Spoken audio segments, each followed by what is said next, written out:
Hi, my name is Jessica. I'm a political scientist and spiritual advisor here on YouTube. I make what I call applied philosophy lessons, which is taking all these different philosophers' works and making them make sense for you. Normally the quality is a little bit better. I have a different setup, but I'm making a little addendum off-cycle video because today we're going to be talking about a topic that I tried to avoid for a while, and we can no longer. That's women philosophers. So we're just going to make like a short little addendum video for that. It's about all the time I want to give to it. Okay, let me tell you what happened. When I'm building my lessons, my regular philosophy lessons, there is a lot of research. I always say there's at least 4 hours of studying for 1 hour teaching. It's just how it always comes out. So what I do is make little notes. I have a whiteboard in my office here. I might show you in a second. And I write down different ideas and topics and things, what themes is going on with, to help build the lessons. And I was looking up Enlightenment philosophers because I was wanting to do a, first of all, explain Enlightenment philosophy, but also to show correlation between the ages of different Enlightenment philosophers, because sometimes we think these events and ideas occurred only within a short amount of time, but a lot of people don't understand that, like,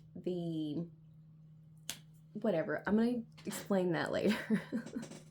Anyways, I was looking up Enlightenment philosophers for that video, and I came across a woman on this listicle that I was doing my research, and I don't even recall, like, I sort of recall hearing about her, but not that much. Like, I must have heard about her once. Mary, how do you even write it on? Wollstonecraft. And I looked up a little bit on her online. There's some here and there, but then I got out this book that, like, you always see in the videos behind me.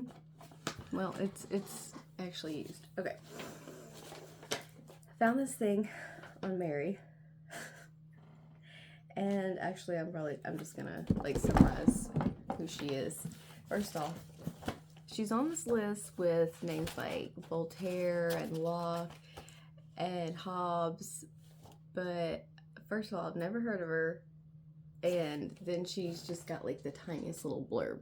Not that you can see with it. Anyways, Mary here talked a lot about, well, her work was in 1792.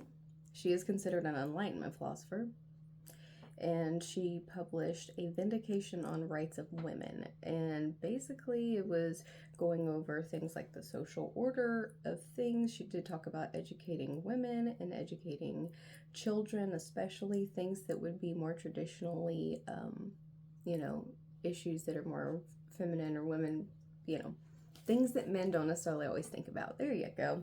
All right, so she also talked about, how can you possibly have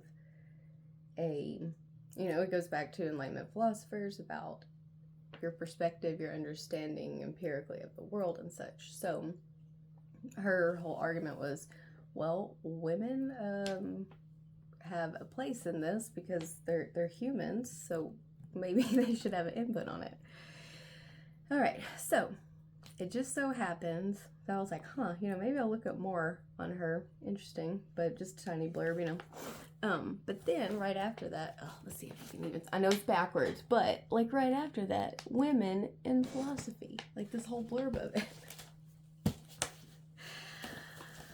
And I read the blurb on it, and I'm gonna read you little parts of it too, but it actually made it make sense why my philosophy videos, my philosophical things are the way that they are. So it's actually really cool. But all right, so let me hit some highlights. This is pretty funny.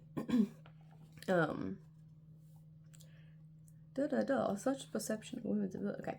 Many philosophers have written about women. Much of what has been said has been largely derogatory or dismissive.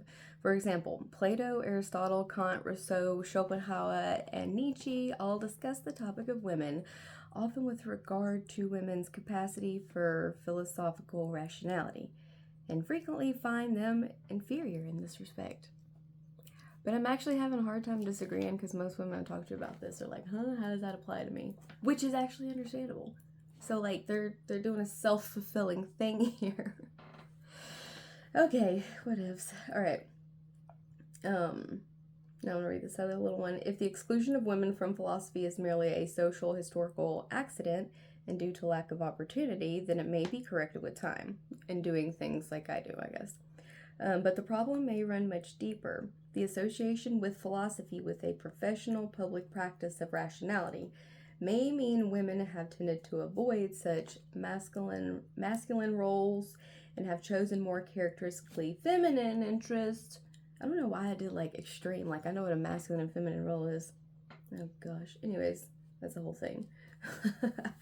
The association of philosophy with the professional public practice of rationality may mean women have tended to avoid such a masculine role and have chosen more characteristically feminine interests. Within philosophy, the identification of certain dominant topics or interests with the masculine values may have implicitly or explicitly excluded women.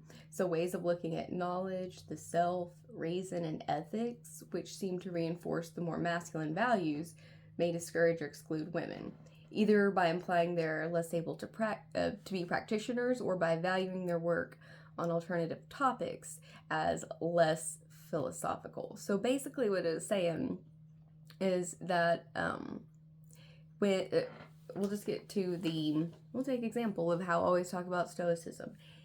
It is men talking about how to be men. That doesn't mean women can't get takeaways from it, but it's going to look different. It's going to be different. This is the whole women and men being the same is only true to an extent. You don't have the same experiences, blah, blah, blah. Feminism is cancer. That's why I avoided this video. But they're saying that the women philosophical issues that women would be more inclined to study or talk about, like how I use the art of war for dating, kind of thing like that, are pretty, what to say, like they're just dismissed as having less philosophical value. So I don't think calling out, the reason I always, or the reason I have avoided, I guess, is when you call out something like that, it is saying like, treat me special, but I'm equal, and this whole other thing. So that's why it's like, I would rather just be about it. Oop. I would rather just be about it and be a philosopher instead of all this other stuff. But it makes sense why the other philosophy stuff doesn't always fit me. So that's why I got to make my own version and kind of just blend the different things. So there you go. Dang, I still ended up talking for a minute. That's all right. Love you guys. Bye. Hey, please like and subscribe before you leave if you like my silliness. All right. Thank you. Bye.